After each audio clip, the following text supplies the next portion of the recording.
Nos acompaña Luis, él es investigador desde hace muchísimos años. Pues, ¿qué tal, Luis? Pues muchísimas gracias. Los que defienden que la Tierra es un plano. Un tema que como bien sabes, me fascina.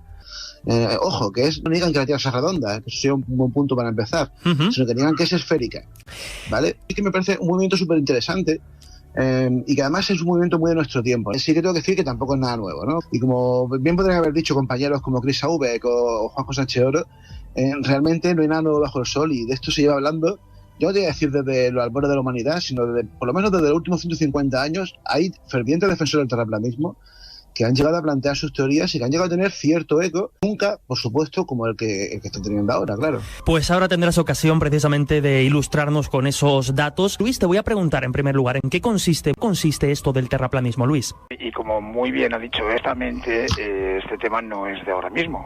Ya se defendió durante la época de Ptolomeo que la Tierra era el centro. Hoy en día ese fenómeno se debe un poco al acceso de la mayoría de la gente a cierta tecnología que antes no se disponía, como por ejemplo por las cámaras, ¿no? que hay ahora, como los medidores láser, como poder lanzar un globo a 35 kilómetros de altitud y poder recoger esa cámara y analizar lo que la cámara ha grabado. Y de ahí creo que ha sido un movimiento espontáneo que ha surgido a través del interés por las personas, por la forma de su Tierra y porque, sobre todo también por una cosa fundamental, por las dudas en la agencia espacial más importante del mundo, ¿no? La NASA, con sus imágenes con burbujas en el espacio, en fin, y la gente, pues miles de personas se han empezado a preguntar qué está sucediendo, si de verdad nos podemos fiar o no de una agencia estatal que prácticamente domina el espacio exterior, ¿no? A partir de ahí, pues creo que todo lo demás ya lo conocéis, es un movimiento que toca la fibra sensible, ya que estabas hablando de eso. Creo que la fibra sensible que toca y es porque abre la caja de Pandora, que es precisamente cómo puede ser que ahora en pleno siglo XXI un movimiento tenga tantísima fuerza y hasta incluso los políticos de alto nivel mundial, ¿no? Sí, de hecho, Obama. Incluso no solo Obama, sino llevándolo a nuestro país, el actual ministro de Ciencia, el astronauta Pedro Duque, llegó a posicionarse y llegó a discutir en redes precisamente Oliver Ibáñez, ¿no? Diciendo que bueno, que esto no tenía ni pies ni cabeza. Sí, hombre, Pedro Duque, vamos, de cada 3 entrevistas que hace, 2 habla de la Tierra plana. Entonces, todos estos parámetros dan lugar a este fenómeno que ahora mismo estamos debatiendo y que de verdad no nos tiene que dar miedo.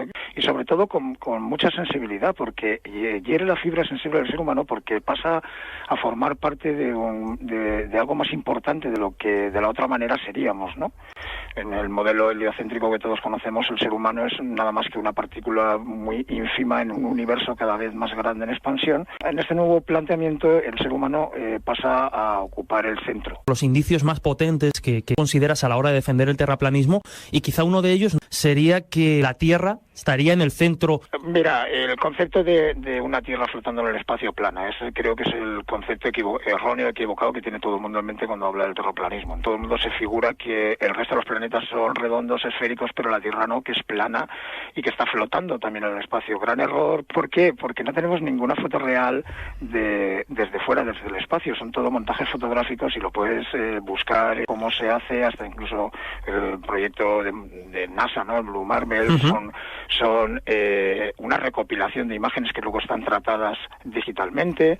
Los mapas que vemos en Google Earth no están cogidos de satélites, están cogidos con avionetas que hacen fotografías zigzag y luego se trasladan al 3D. Son agencias que se dedican a eso. O sea, quiero decirte, luego la comunicación de todo el mundo va prácticamente todo por fibra óptica, por submarina y por antena terrestre. El 1% solamente sería de los supuestos satélites artificiales, ¿no? Ese detalle, Luis, es interesante. Estaríamos hablando de que las imágenes que a nosotros nos han hecho pensar que la Tierra es esférica estarían manipuladas por principal agencia, ¿no? La principal agencia relacionada con el espacio, que sería la NASA, ¿no? Le doy toda la razón a Luis. Sobre todo por una cosa, ¿no? Porque ya puestos a argumentar podemos argumentar que realmente esas imágenes, aunque sean falsas, evidentemente la NASA trata todas las imágenes porque son collages. Ninguna de esas imágenes demuestra que la Tierra sea esférica. Las imágenes no demuestran que la Tierra sea esférica. No sé si me explico. No solamente que la NASA miente, sobre todo porque, bueno, pues en alguna ocasión sí que has mentido, ¿no? Pero claro, no solamente miente la NASA, sino que mienten todas las agencias espaciales del mundo. Y eso es muy curioso, porque hoy en día sí que hay un cierto relativo buen rollo entre las grandes superpotencias. Que defienden los terraplanistas no solamente afecta a NASA, sino que afecta a todo el mundo, a todos los científicos, a todos los astrónomos, por completo, de la Tierra y de ahora y del pasado, ¿no? En realidad la gravedad puede ser debida a lo que nosotros conocemos como la atracción. También podríamos verlo desde el punto de vista de un empuje.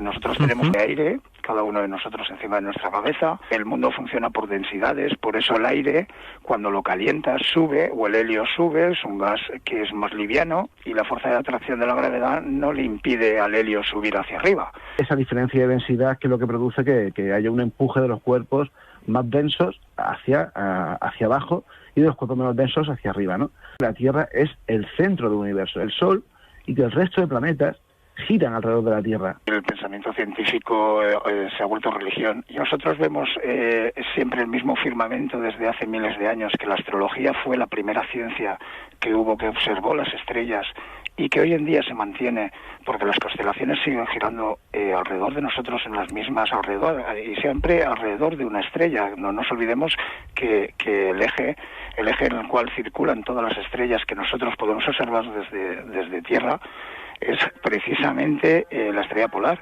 la estrella que marca el norte, ¿no? De hacer en un laboratorio una fuerza de gravedad que mantenga oscilando cuerpos alrededor de él, orbitando, y que se atraigan o se alejen, eso no existe, nada más que se ha hecho con electromagnetismo. En este caso, con magnetismo sí que se puede hacer eso.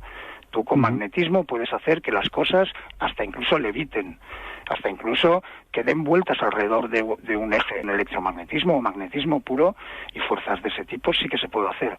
Pero demostrar en un laboratorio que el agua se curva y que en una extensión de Europa, América, el agua tiene que estar en el centro del océano, como calcula más o menos 1.000 kilómetros, lo que tendría que tener el horizonte del agua, no, la superficie del agua, el nivel del mar, tendría que estar en una esfera. Si fuera perfecto esto, de Europa a América tendría que estar elevado el centro del océano, pues ya te digo, 1.000 kilómetros casi. O sea, que es una cosa completamente absurda, ¿no? Si nos referimos a la matemática y a la ciencia pura, con las medidas de la Tierra, del diámetro de la Tierra, no cuadra ver desde Altea la totalidad de una isla como la de Ibiza en un día claro, porque según esa trigonometría esférica tienes una pérdida de 700 metros cuando la isla tiene una montaña solo, la más alta, que mide 400 metros, ¿no? Y se ve perfectamente en un día claro. Mira, intervienen tantísimos factores ópticos, el clima que hace, nuestro aire es agua, el agua aumenta los objetos que tenemos, como la luna y el sol, ¿no? La luna es mucho más grande cuando se pone que cuando está en el cenit, y eso es debido a los aumentos que tiene el agua en la atmósfera, hace lupa. Luego la perspectiva, el horizonte. La perspectiva es muy importante. Nosotros, aunque subamos a una montaña, jamás veremos en 360 grados la mitad del hemisferio de la Tierra. Luis, me explico, tú tienes unas distancias, el ojo humano tiene una distancia. Las perspectivas de la luz, de cómo el ojo percibe determinadas cosas. Evidentemente, el ojo humano tiene una capacidad de visión limitada a unos 8 kilómetros aproximadamente, lo máximo de distancia que tú puedes llegar a distinguir con tu ojo, ¿no? En ese momento, aproximadamente, lo que ocurre es que el horizonte se junta cielo y tierra, ¿no? El ojo tiene un campo de visión del eje paralelo al suelo hacia arriba más estrecho que el de abajo. ¿Qué sucede? Con la distancia de ese campo se van cerrando ambos campos hasta que empieza a haber una distorsión. Entonces tú en el mar hay una distancia máxima con un buen telescopio que tengas, que el barco lo vas a volver a ver, pero va a haber un punto en el cual ya la distorsión sobre todo de la atmósfera te va a impedir verlo, porque ya se te va a distorsionar. Ahora mirando al cielo, todo el hemisferio que tú verías no sería 360 grados todo el hemisferio del cielo que tú verías desde tu punto de vista. Quiere decir que si tú estás en Europa verías parte del hemisferio norte, pero no verías todo el hemisferio norte. A eso me refiero, porque hay una limitación visual. Que tienes razón en que a nivel del mar evidentemente el horizonte nos lastra y la perspectiva nos lastra para poder ver a una distancia alta. Cierto lo que plantean los terraplanistas, la Tierra es plana. La estrella polar siempre está orientada en el norte. La estrella polar es lo que significa el centro de donde gira, lo que es la cúpula celeste, gira alrededor de un punto. Estés en el punto del plano en el que estés, tú solamente ves una parte de la bóveda celeste, no ves la totalidad. Aquí todo funciona por perspectiva. Y Richard Gere lo que hizo en realidad es que no pudo llegar muchísimo más allá del territorio antártico porque no le permitía ni el aparato ni los medios que tenían técnicos. Tuvo que volver y organizar una super expedición entre varios países para intentar. Y hay un libro en el Congreso de los Estados Unidos que se estudió en las universidades alrededor de 1927 que habla precisamente de que esa expedición llegó a la conclusión de que más allá de los hielos la Tierra continúa y no tiene fin. Es un libro basado en toda una serie de expediciones militares, ¿no? Y está en el Congreso de los Estados Unidos. Te digo, las medidas de la Tierra, no podemos tener una fotografía real de la totalidad del planeta. La Tierra, al menos, sí es redonda. Si el mapa que tú conoces ahora mismo lo pones en una Tierra plana, tiene mucho más sentido las corrientes de aire haciendo círculos que no haciendo zigzags.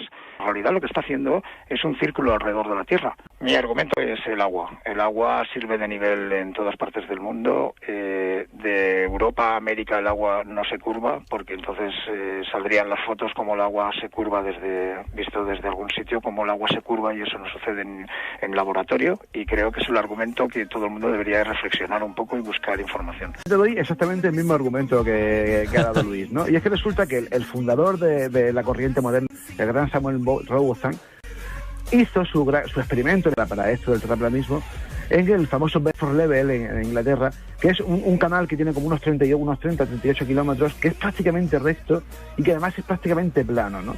Que con eso quería demostrar precisamente que el agua no se curva.